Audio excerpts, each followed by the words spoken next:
Audiobook do livro Meu Caminho para o Rotary.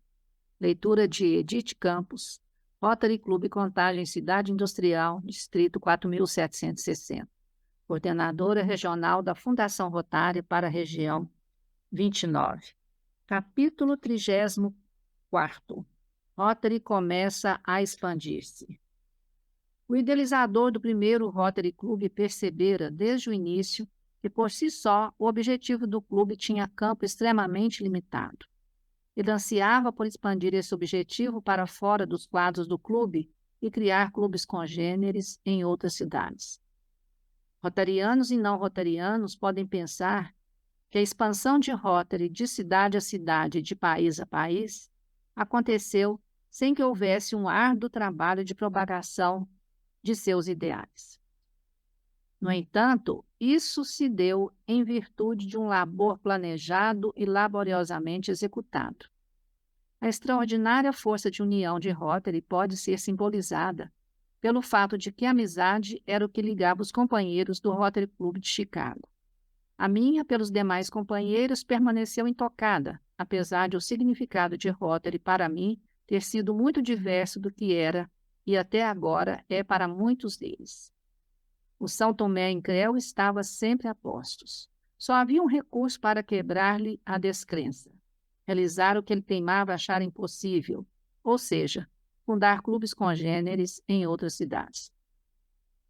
Era para mim quase uma frustração o fato de que a maioria dos meus companheiros concebia, como um sonho fantástico, a expansão do movimento rotário através do mundo. Nada é mais desconcertante que o olhar frio e ar de mofa de amigos, de quem se espera apoio e colaboração. Compreendi desde logo que eu próprio, com minha ação pessoal, teria que provar a exiguidade do meu ideal. Pus-me, pois, ao trabalho de tentar implantar a Rotary em outras cidades do país. O meio único disponível era-me a correspondência. Os alvos foram os meus colegas dos bancos universitários de Vermont, Princeton e Iowa, e os amigos e relações que fiz durante os 5 anos de peregrinação aventureira antes de fixar-me em Chicago. Foi um período longo de dolorosa expectativa. Sofri desesperanças amargas, alternadas por fases de vibração e otimismo, sem contudo poder abandonar o meu trabalho de firmar-me na profissão. 3 longos anos se passaram para que surgisse o primeiro resultado positivo. Custou, mas encontrei em Manuel Munhoz, o portador eficiente da mensagem de Rotary a São Francisco da Califórnia. Ele fora meu companheiro de quarto no Del Prado Hotel, em Chicago, e se impregnara das minhas ideias. Durante uma viagem de negócios a São Francisco, que estava em reconstrução após o terremoto e os incêndios consequentes, Munhoz fez com que o advogado Homer Wood se correspondesse comigo. Resultado: em novembro de 1908 surgiu o segundo Rotary Club. Logo em seguida, os diligentes são-francisquenses levaram Oakland a fundar o terceiro Rotary Club, logo após o quarto em Seattle e o quinto em Los Angeles. Depois, New York, Boston e outras cidades aderiram ao movimento. Os adeptos de São Tomé convenceram-se e passaram a colaborar no trabalho de expansão. E assim continuou acontecendo de cidade a cidade, de país a país. Os meus 5 anos de peregrinação voluntária continuaram a dar bons frutos. Se a minha liderança houvesse sido dirigida com maior habilidade, ou meus planos mais firmes e previamente estabelecidos, eu teria tido, por certo, maior colaboração dos companheiros de Chicago e andado mais depressa. Na verdade, a minha concepção de Rotary desenvolveu-se num processo contínuo e, de quando em quando, quase revolucionário. Eu concebera a doutrina amparada num companheirismo espontâneo. Pregara plena liberdade e plena despreocupação. Concebera risos e canções. Os meus companheiros acorreram sequiosos àquele conceito. Agora, as coisas já não eram tão luminosas. E nesse dilema me pareceu mais fácil organizar clubes com novas intenções do que reprogramar os antigos sócios. Nosso sucesso nos Estados Unidos animou-nos a cruzar a fronteira e ir ao Canadá. Após 2 tentativas infrutíferas, conseguimos o homem certo e foi organizado o primeiro clube fora dos Estados Unidos, em Winnipeg, no Canadá. Outras cidades canadenses a seguiram. Animados com o sucesso, pensamos chegar à Inglaterra e fomos a Londres. Meu amigo Arthur Frederick Sheldon iria visitar sua representante naquela metrópole. O rotariano Harvey C. Wheeler, de Boston, tinha uma filial de seu negócio em Londres. Foi fácil para Sheldon interessar seu representante e, amparado com a cooperação de Wheeler, foi organizado o Rotary Club de Londres. Wheeler foi o seu presidente. Há agora 70 excelentes Rotary Clubs na Grande Londres, e o número de rotarianos naquela cidade é o maior de todas as grandes cidades do mundo. Vencida a fundação do Rotary Club de Londres, Sheldon e Wheeler foram a Manchester e lá também implantaram o Rotary. Eu estava vibrando de tanta alegria com aquela façanha de criar 2 clubes na Europa, quando o secretário Chesley Perry e eu soubemos que Stuart Marreco, um irlandês que conhecera Rotary viajando nos Estados Unidos, tinha de regresso a Dublin organizado ali um Rotary Club. Daí ele se deslocara para Belfast. Ocioso é dizer que entramos em contato com Marrocos e autorizamos e o estimulamos a continuar seu esforço em Edimburgo, Glasgow, Birmingham e Liverpool. Em pouco tempo, tínhamos 500 Rotary Clubs na Grã-Bretanha, e que foi uma força extraordinária de sustentação ao movimento. Os países da América Latina foram os próximos a ocupar nossa atenção e passamos a nos interessar por um americano que tinha interesses em Havana, Cuba. Era homem de elevados ideais e muita habilidade.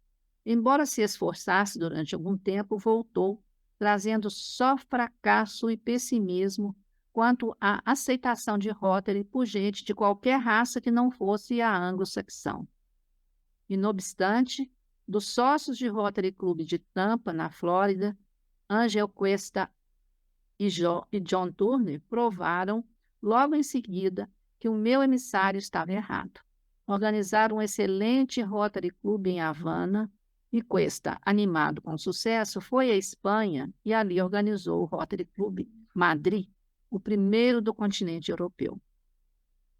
Angel, além de assumir pessoalmente todas as despesas dessa viagem, ainda doou uma importância substancial em dinheiro para a ajuda de serviços à comunidade em que nascera. Tendo cumprido a tarefa que espontaneamente se impôs, voltou aos Estados Unidos e jamais se jactou de seu feito. Talvez ele não percebesse o serviço que realizara. Abrira a América Latina e a Europa para a Rotary. Heriberto Coates, de Montevidéu, tomou conhecimento do Rotary em visita aos Estados Unidos e, ao voltar, fundou o Rotary Club de Montevidéu, de Buenos Aires e de outras cidades na América do Sul.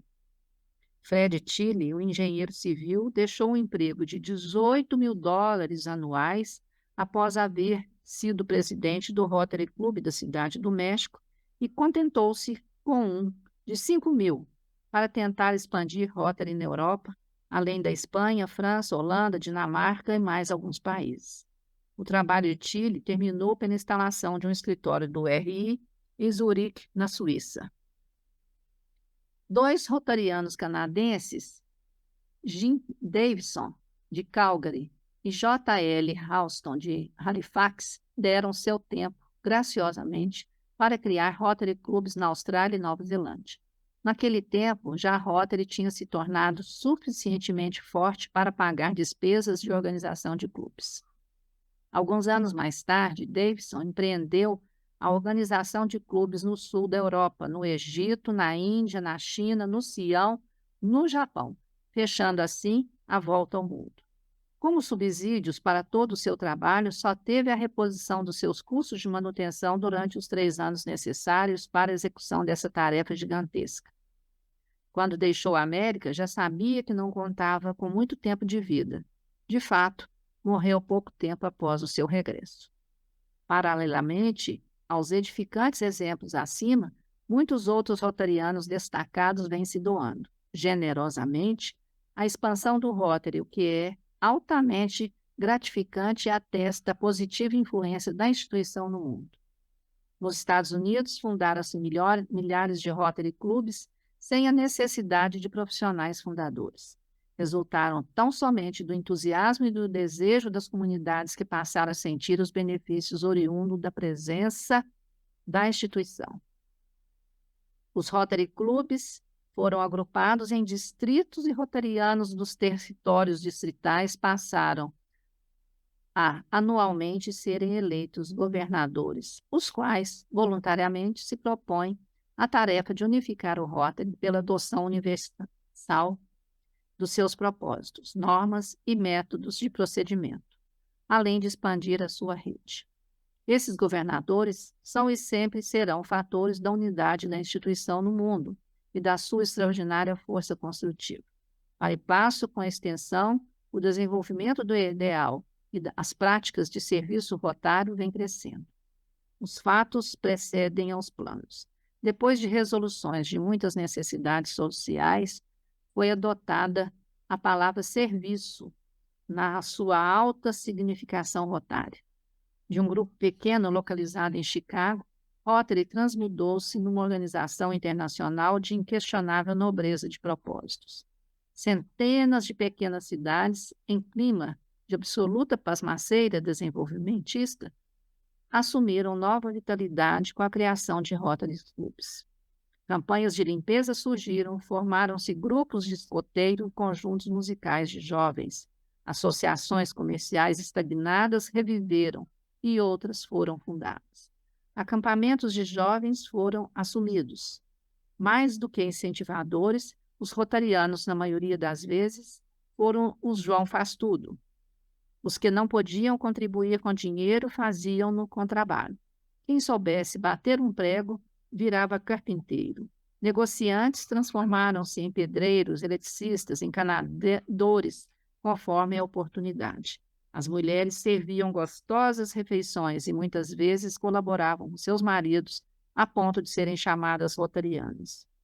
Os que teimavam em descrer na expansão do Rotary pelo mundo, afirmando que seus propósitos só podiam interessar aos povos mais evoluídos, acabaram por aceitar que estavam errados e que era minha a razão quando em 1910 eu a previra e em 1911 confirmara nas respectivas convenções em Chicago e Portland. Minha contribuição ao escopo internacional da instituição veio como resultado da experiência adquirida nos meus 5 anos de peregrinação pelo mundo. Senão, como poderia eu sonhar com um Rotary Club em Londres, Paris, Roma, Berlim e outras cidades? Há sabedoria na expressão. Nada há de novo sob o sol. Talvez a maior característica do Rotary seja o sistema de classificações, que só permite como sócio de um Rotary Club um representante de cada negócio ou profissão. Pois bem, 2 séculos antes da concepção de Rotary, existia em Londres uma sociedade com base na profissão dos seus sócios e Benjamin Franklin organizou o seu, junto em Filadélfia, num plano de classificações. Muitos anos antes, a Société de Philanthropies, sediada em Estrasburgo, na França, era quase idêntica ao Rotary nos seus propósitos idealísticos. Ocioso seria dizer que o conhecimento dessas organizações no passado só vieram aos fundadores do Rotary algum tempo depois de haverem eles concretizado a instituição. É bastante frequente essa pergunta. Por que o Rotary Club limita a um profissional de cada atividade a participação no seu quadro social?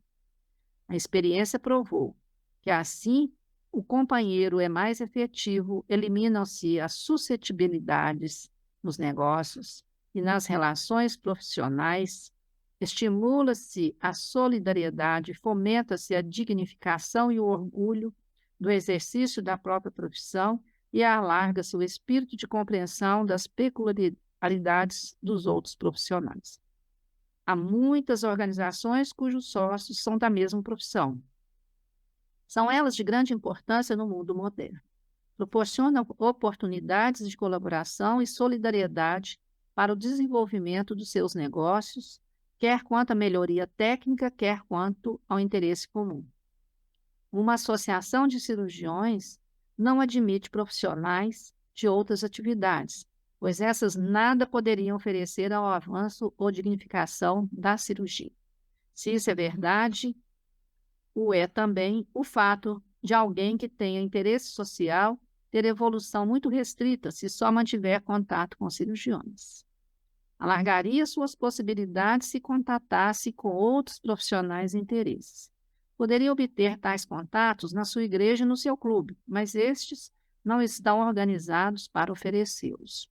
No Rotary Club, ele encontrará oportunidades de absorver a influência de todas as vocações profissionais em exercícios na sua e em outras comunidades. E não é demais enfatizar que o fato de ser rotariano impõe ao homem a obrigação de levar à sua associação profissional os ideais e princípios que aceita e pratica como rotariano. Impõe-lhe mais, fazer com que seus ideais e princípios sejam conhecidos e aceitos em todos os seus relacionamentos profissionais. Quem escreve é membro da Associação Americana de Advogados, da Associação de Advogados de Illinois, da Associação de Advogados de Chicago e, por 2 anos, teve a honra de presidir a comissão de ética desta última. Pertenceu a outras comissões e foi o delegado da Associação de Chicago no Congresso Internacional de Direito, em Haia, e membro da Comissão Internacional da Associação Americana. Todas essas posições ofereceram-lhe oportunidades de levar o ideal de serviço de Rotary à profissão de advogado. Há entre 8 e 9 mil advogados em Chicago e tem sido um trabalho imenso da Associação de Advogados de Chicago a elaboração do índice de ética na prática da profissão.